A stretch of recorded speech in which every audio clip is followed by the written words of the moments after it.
Hi, this is Barbara Greenlee with Green Moon Stamp Studio, and today I'm just recording a quick video on heat embossing, and this will be in my stamping basics area of my video channel. Thanks. Let's get started. All right, so in order to heat emboss, if you've never done it before, you're going to use Versamark watermark stamp pad, and we sell these in the big catalog. And then if you have it, you can use an embossing buddy. That's going to remove the static from your card. You'll also need embossing powder. So white, black, copper, gold, silver, a stamp, and it can be photopolymer or cling. That part doesn't matter. And of course, some cardstock. So I am using this frosted gingerbread set. This is out of the new end of year catalog, the one that's July to December. I'm going to stamp this image here, and I'm using crumb cake so that it will look like a gingerbread cookie. So if you have the powder, I think it's called Powder Pal. We don't sell them anymore, but a little bit of a powder in a sock would do the trick. It just removes the static so that when you put your powder on, it won't get stuck everywhere else. So this is a larger stamp, so I'm going to ink it this way.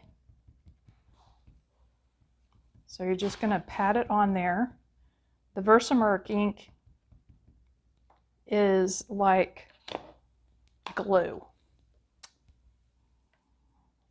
So then you're going to stamp and make sure that it got the middle.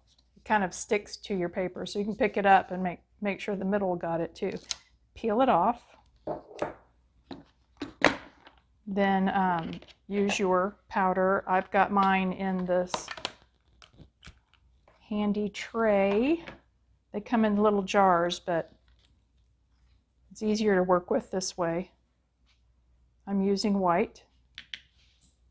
So you just want to put it on your whole image. Then tap off the extra, and then your image will just have this white frosting look to it. If you miss, or if you have some debris, like I see there's some little black things in my powder from, you can use a paintbrush to kind of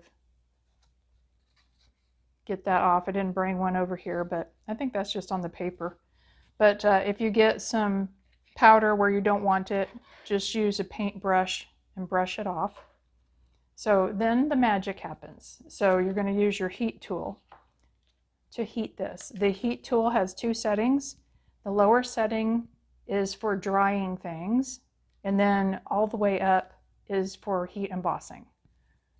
Different heat tools work differently. Some have a toggle switch just on and off. Our current tool has two settings, so you want it on the hottest setting all the way up. So this is the lower setting. Oh, I'm sorry, I pushed it all the way up. This is the lower setting. There's a sound difference too, and then that's all the way up. So after you have it all the way up, this gets very hot. You don't want to burn your fingers. You want to hold your paper at the very edge. And you also want to move your powder away, because you don't want to blow your powder away with your heat tool. Now, one of the things that I see people doing often that's not correct is waving. You don't want to wave. You want the heat to stay on there. So you're going to just hold it on there until it melts. And then you just move your heat tool. If it gets too hot next to your finger, just hold a different corner. And that's it. So now what I do is I just look at it in different light to make sure that it's all shiny. So if it's all shiny, then it was embossed entirely. So this looks good. It's all shiny. So this can be now cut out with the die or further embellished and put on a card. So let's do one in silver also.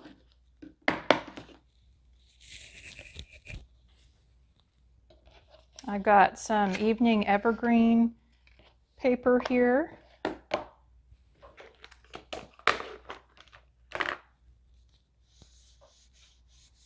Get the static away.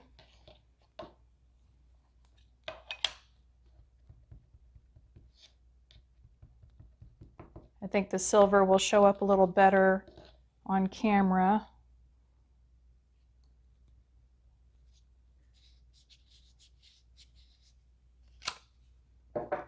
Also, if you don't emboss, this can just be a watermark.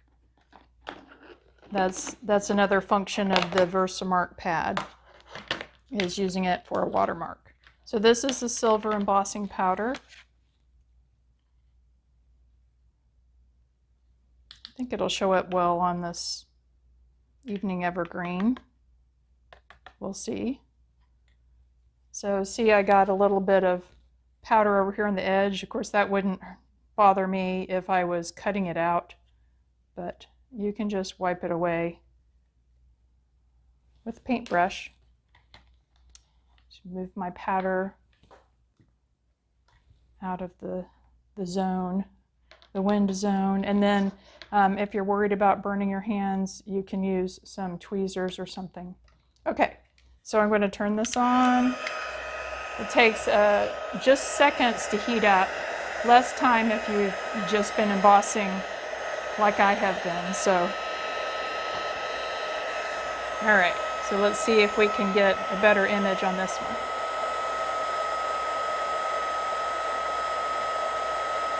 Okay, so see it's starting to go. So just move your embossing tool. And see, I've got the tweezers and I'm not even utilizing them. Okay, there we go.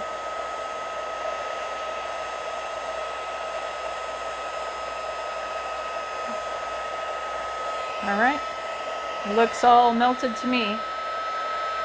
Beautiful. Turn off that noise. Okay, and your image, don't touch it right away. It will be wet for a few seconds, and we're only talking about seconds. But you know, give it, I don't know, 10 seconds before. I know you want to touch it right away, but just wait. So I think this has been long enough. Yeah, so I can touch it now. If you touch it right away, you might put a dent in it because it still be moist, not solid yet. So that's that. I've got a white one and a silver one ready to go. Thanks for watching my video on heat embossing. I hope that you learned some tips and that you had a good time. If you haven't heat embossed before, I hope you'll try it. Everyone remembers the first time they heat emboss. It's so magical. Thanks. Oh, and give me a like and subscribe to my channel. Thank you.